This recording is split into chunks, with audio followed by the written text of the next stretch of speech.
si bulshadeenu wacyi badan kama haysato dhulka muslimkana hadda aad u gaaraya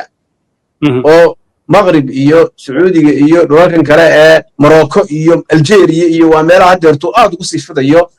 oo dhalinyaradu ay isticmaalayso waay isku soo celceliyo sheekh isku soo celceliyo marka waxa tiribaalku waa xaraan baalku waa xaraan waliba khatar wuxuu ku yahay qofka uu dilaya waay maradu qofka dilayo wuxuu kugu sameeyaa farxad buu ku gelinayaa marka hore daroogo oo dhan baa ka siman in qofku moodayo inuu faraxsan yahay oo heer kare gaaray marka dambe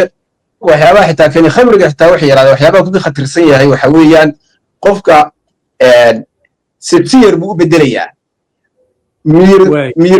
miyir beel xitaa degdega qofka ku dhici karaa hadaa waxyaabaha faytamiinada ee muhiimka B12 iyo kuwaas oo dhan buu nusqaaminayaa qofka xasuusta uu tagsiinayaa hadduu muddo isticmaalo dhalinyarada hadda isticmaalo waxa laga yaabaa isagoo hadda horta 40 ba gaarin ama 35 maraya in xusuustaba ka tagto oo xusuus beel ku dhaco qofku hadduu qabatimo kama tegi karayo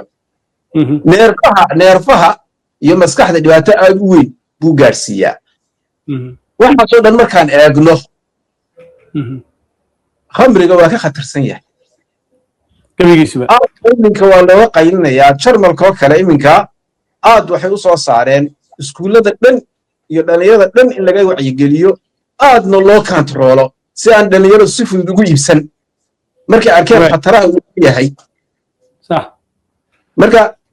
shareecaduna qawaaciddaasay dejisay laa darara walaa diraar addarar dhibkeena shareecadu way ka hortagtaa waana xaaraam culimmadu markaan baadhay waxay isku waafaqeen qaalkan inuu yahay xaaraam inuu yahay ayna muhiim tahay in laga wacyigeliyo dadka